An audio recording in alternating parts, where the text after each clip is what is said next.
Hello friends, সবাই তোমরা কেমন আছো বলো। আজকে আমি একটা ছোট্ট মিনি ব্লগ নিয়ে তোমাদের কাছে এসেছি। বন্ধুরা, আজকে আমি চলে এসেছি কাজবাদাম বাগানে, আমাদের আউশগ্রাম জঙ্গলে, যেখানে কাজবাদাম খুবই কাজবাদামের এই বাগানটা খুব বিখ্যাত।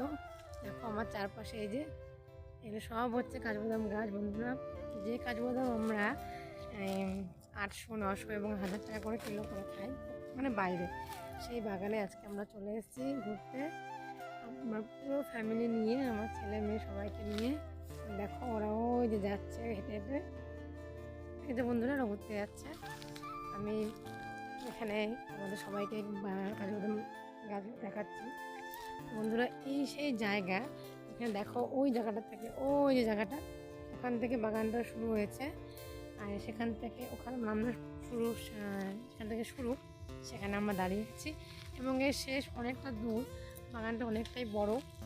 এইখানে অনেক অনেক ভালো ভালো ফিল্মের শুটিং হয়েছে, যেমন অমিতাভ বচ্চনের 3 যে সিনেমাটা, সেটা শুটিং হয়েছে। এবং বর্তমানে কিছুদিন আগেই সুপারস্টার দেবের রঘু ডাকাত যে বইটা, সেই বইটার শুটিং হয়েছে কিছুদিন আগে। এই জঙ্গলটা তুমি সেরকম কিছু হয়তো বড় হাতি কিংবা বাঘ সিংহর মতো কোনো প্রাণী পাবে না, কিন্তু বন্য প্রাণী যেমন বুনো শেয়াল, বুনো শুয়োর, বুনো খরগোশ, ময়ূর, এই সব কিছু কিছু পশু পাখি তুমি দেখতে পাবে। এই যে বন্ধুরা দেখো, এই যে গাছটা, এই যে কাজবাদাম গাছটা শুকিয়ে পড়েছে, এই গাছটা অনেক বছর পুরনো গাছ। তোমরা দেখতেই পাচ্ছ, অনেক বছর পুরনো বলেই গাছটা এতটা মোটা হয়ে গেছে।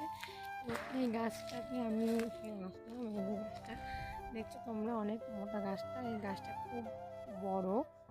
দেখো তাহলে ভাবতেই পারছো জঙ্গলটা কত বছর আগে জঙ্গল। এবং তোমরা যদি কেউ জঙ্গল সাফারিতে আসতে চাও, তোমরা অবশ্যই এসো, অবশ্যই আমার সঙ্গে যোগাযোগ করো। আমি চেষ্টা করবো তোমাদেরকে এখানে নিয়ে আসা, এবং চেষ্টা না আমি নিয়ে আসবো তোমাদের। তো বন্ধুরা, তোমরা সকলে কিন্তু এসো। আর আমার এই ব্লগটা তোমাদের কেমন লাগলো তোমরা অবশ্যই জানিও। আজকের মতো এখানেই শেষ করলাম।